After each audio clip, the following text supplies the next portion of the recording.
G'day, my name is Nicholas Campbell and I'm a Roto paint artist and digital compositor. I've been working in the visual effects industry for the past 4 years. My previous gig was at Luma Pictures. They are well known for their work on a plethora of movies from the Marvel franchise, as well as Baz Luhrmann's award-winning 2022 film Elvis. I'm currently a freelancer, but I've decided to create a YouTube channel dedicated to helping those who are interested in pursuing a career in visual effects. My content will provide guidance and tips on how to get started in this industry. Am I the most seasoned artist with countless years of experience? No, but I do know what it's like to be an aspiring artist struggling to find the resources needed to help prepare for that very first job. Even though my career is relatively young, my drive and passion to get more proficient in learning is something I value highly. I believe that by sharing helpful resources on this platform, I can improve my understanding of the tools and methods I've learnt over the years.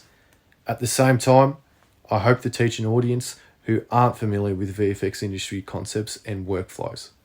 This video will be part 1 of a multi-video series about rotoscoping and paint, which is a department a lot of entry-level artists, myself included, commonly start working. I'll dive deep into the skill set needed, the type of work you'll expect as a beginner, as well as the terminology, habits, and methods required to meet the industry standard on feature films. I'd like to make note that roto paint and compositing isn't the only department that caters to entry-level positions. Many artists and colleagues of mine have started as a junior in other departments such as in modelling and animation. Even though I'm not equipped enough to provide knowledge on other specialisations, you may be able to take some tips based on my journey into the industry, which I will now discuss about. My journey started as a university student at the Academy of Interactive Entertainment, who are an institute that specialises in education on screen, media, animation and VFX. During my time there, I learnt the basic fundamentals of every department and chose compositing as my preferred area as it appealed to me the most. I wasn't the most technically versed student there, but I would stand out by investing a lot of time networking and introducing myself to industry professionals who would come to class as guest speakers every now and then. I was able to establish a working relationship with individuals from Luma Pictures and Method Studios, obtaining valuable feedback from them on my showreel. By the time I graduated, Luma Pictures had advertised that they were doing an internship strictly for entry-level artists. I was fortunate enough to get shortlisted for it. The interview process was a lot easier than anticipated because I had put in the effort to not just enhance my skills, but to also build a connection with industry personnel. I got the gig at Luma Pictures, where I was trained up by their amazing mentors and became an important member of the team.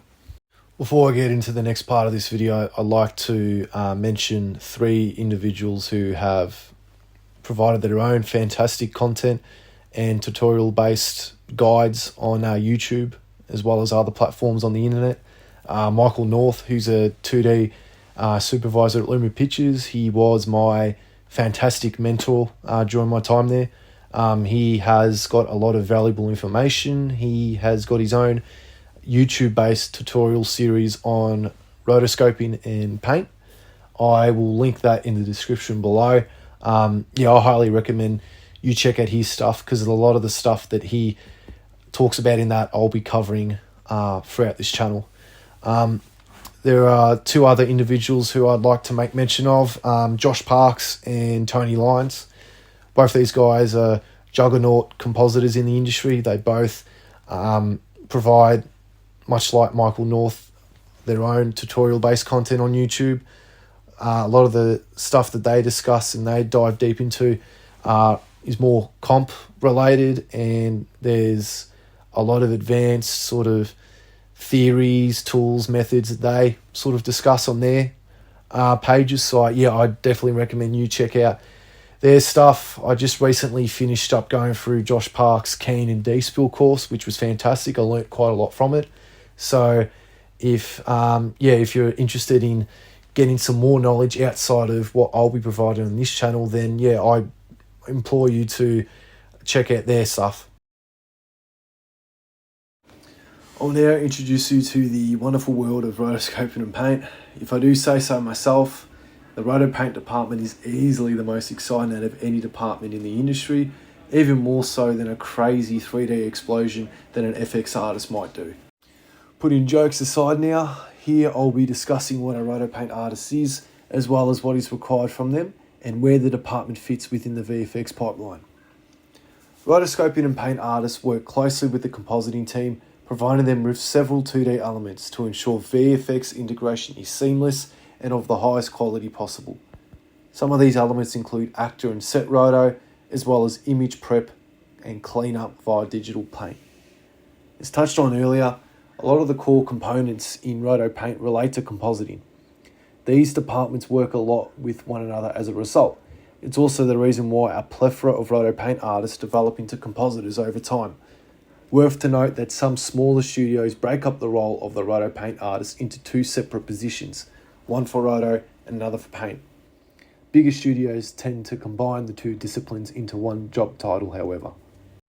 Rotoscoping is the process of drawing around and cutting out objects from movie frames so that the required parts of an image can be used as an alpha matte. An alpha is a channel that measures the level of transparency within an image. To elaborate further, rotoscoping is very similar to the masking tool which you can find in almost every software package out there.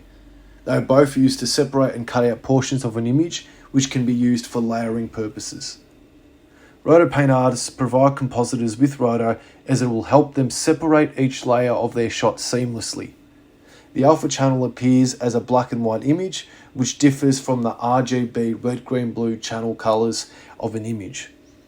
The white portions of the alpha channel represents the pixel value of 1, also known as the solid section of the alpha. The black portions represent the pixel value of 0, which relates to the transparent section of the channel. Anything that is grey in the channel is semi-transparent with a value around 0.5, in between black and white. I might dedicate a video going through the anatomy of an alpha channel in more detail some other time. Paint or prep work is the process of removing unwanted aspects of the footage via digital painting methods. Lens dust, tracking markers, set equipment, stunt rigs and placeholder props are some examples of the things that are removed during paint work. The clone tool is one of the more commonly used tools when dealing with this kind of work. The clone tool is universal across most software packages out there. It's used to sample specific pixels of an image which can be used to paint over and cover up another section of an image. The clone stamp tool is important with this kind of work, but it's really only the tip of the iceberg when looking at the entire process of paint removal as a whole. There is no one and done method when it comes to doing paint work. Each shot will have its own unique variables that will test your problem solving skills.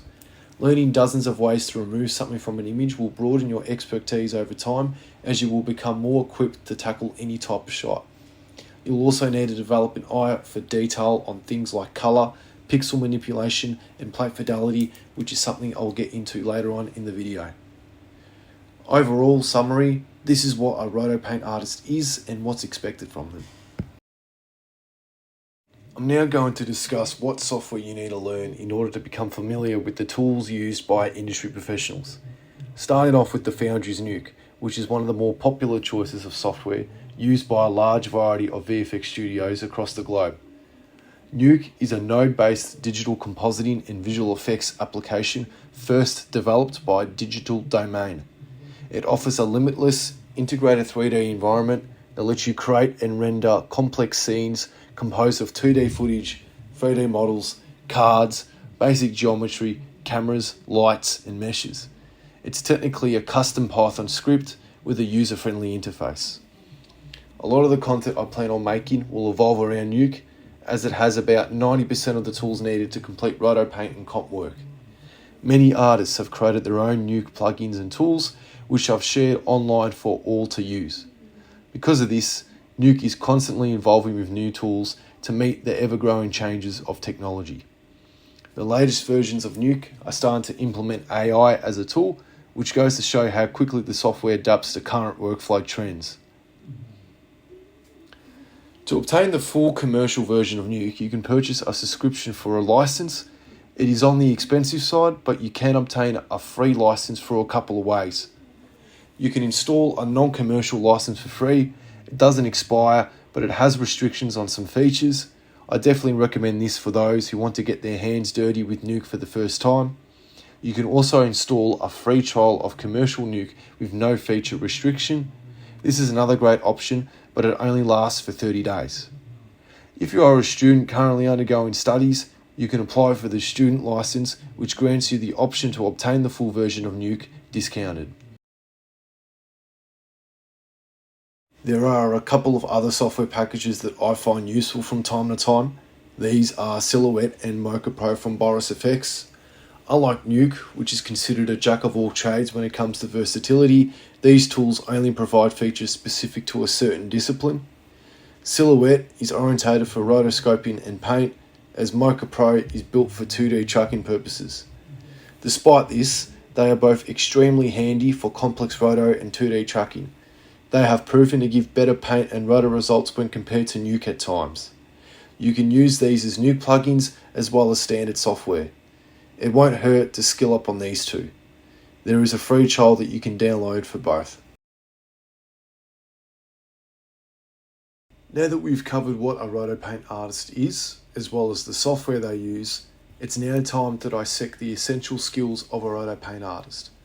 I created a list of pivotal skills that I believe every Roto Paint artist should know inside and out. I'll go through each of these skills via a dedicated collection of videos in future, but for now, I'll introduce you to them and will do my best to summarise. Spline-based rotoscoping. I won't get into more detail with rotoscoping again, as I discussed about it earlier in the video, but I will reiterate its importance. Rotoscoping static objects with perspective changes and actors doing sporadic movements with heavy mode blur are common tasks you'll need to be able to achieve. Matte extraction. Having the ability to extract an alpha with a wide range of different tools and setups is essential. You can't become solely dependent on Roto for your alpha creation needs, as it may be either too difficult or time consuming. Familiarising yourself with the keys in Nuke, such as the luminance keyer, will broaden your understanding of matte creation immensely. It will also benefit your problem solving skills, as it's quicker to pull a matte from a key in comparison to manual Roto. Furthermore, learning how to key will give you a taste of a core component of compositing, chroma key. Clean plate creation, static paint removal methods, and live paint removal methods. These three skills work in tandem with one another, as the output of a particular paint removal method results in the creation of a clean plate. There are an abundant amount of paint removal methods and setups out there. Knowing which one to use in a given shot is integral. For my own sanity, I like to categorise these methods into two brackets, static and live. Static paint removal methods use a single painted frame or a clean plate frame to remove something in camera. This requires the static patch, which is another word for a paint fix, to be tracked and graded accordingly, matching the camera movement and lighting changes over the course of the shot's duration. Live paint removal methods are interactive, meaning that the patch will react in real time in accordance to the light and colour changes throughout a shot. Live painting methods are a bit hard to explain in detail without a proper visual demonstration, so I'll definitely make a video later in this series taking you through some. Lastly, there are some paint removal methods that are unique and aren't subject to static and live workflows. They operate differently and use nodes and tools that are niche.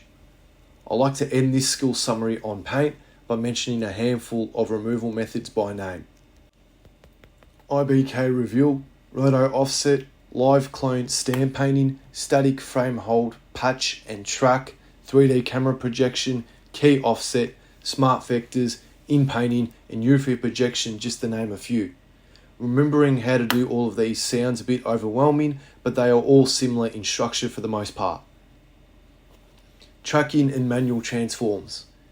Knowledge of basic tracking and transform manipulation is a necessity, as they are used in conjunction with Roto and paint tasks. 2-point tracking, corner pin, planar tracking, and 3D tracking projections are the main types of tracking used by Roto paint artists regularly. There are a bunch of nodes in Nuke dedicated to manual animation of translation, rotation, and scale in 2D. The following nodes that fit this category are the Transform, Reformat, Grid Warp, Spline Warp, iDistort, and ST Map, just to name a few. Understanding the different types of filtering profiles within each tracker and transform tool and how it affects concatenation is significant. Filtering and concatenation is an often overlooked topic that will improve your work when implemented as a habit. I'll touch base on this more on a planned future video on tracking. Color correction. Color correction is a general skill implemented by every department and artist industry-wide. Talking specifically, a Roto paint artist will need to ensure that the color of their paint treatment matches with the pixels of the original image that they are working on. Matching black and white point values as well as despilling are common color correction practices. Black and white point grading is the process of grading an image based on the brightest and darkest pixels present. Despilling is when you eliminate any color spill caused from bounce light, replacing it with a more natural color. Grain matching. Removing film grain before doing work on a shot and reapplying the grain after alterations have been made is something you constantly do as a Roto paint artist. This is also known as denoising and regraining. This process is part of quality checking and plate fidelity, which I'll get into next. Quality checking, plate fidelity, and restoration. Plate fidelity is important as it relates to the level of detail maintained in paint and comp work. Softening the image and losing detail are common trends that occur in work when there is no plate fidelity. Proficient Roto paint artists are able to maintain plate fidelity by quality checking their work consistently. Stabilizing, comparing color channels, viewing results with the gamma grain adjusted, and comparing with the difference mat are just some of the ways a Roto paint artist tech check their work. A tech check is an industry term for quality checking. Plate restoration is self-explanatory. It's when you restore portions of an image that are affected by any paint treatments. Restoring edges that intersect with paint removal is the most common and tedious form of plate restoration. I've now covered all of the essential skills of a Roto paint artist. I hope you have gained a lot of insight. I know this was a bit dragged out and boring, but it is important to cover the basis of these topics. Most of the videos I plan on making will relate to these skills in one way or another. So if you have any questions on these, feel free to drop a comment below. I'll do my best to answer them. This concludes part 1 of my rotoscoping and paint tutorial series. I hope you guys enjoyed it.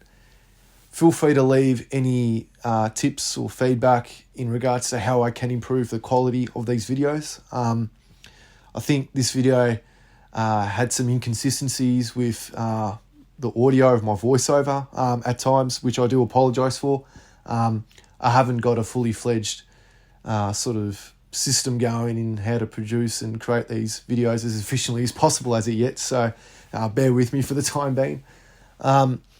In the next video of this series, I plan on taking you guys through and dissecting a bunch of images and plates that I have archived over the years, and I essentially want to, I'm not going to show you how to do something technically yet, but I'm going to use this next video to go through with you guys the kind of work that a beginner may be given on their very first day as a Roto paint artist.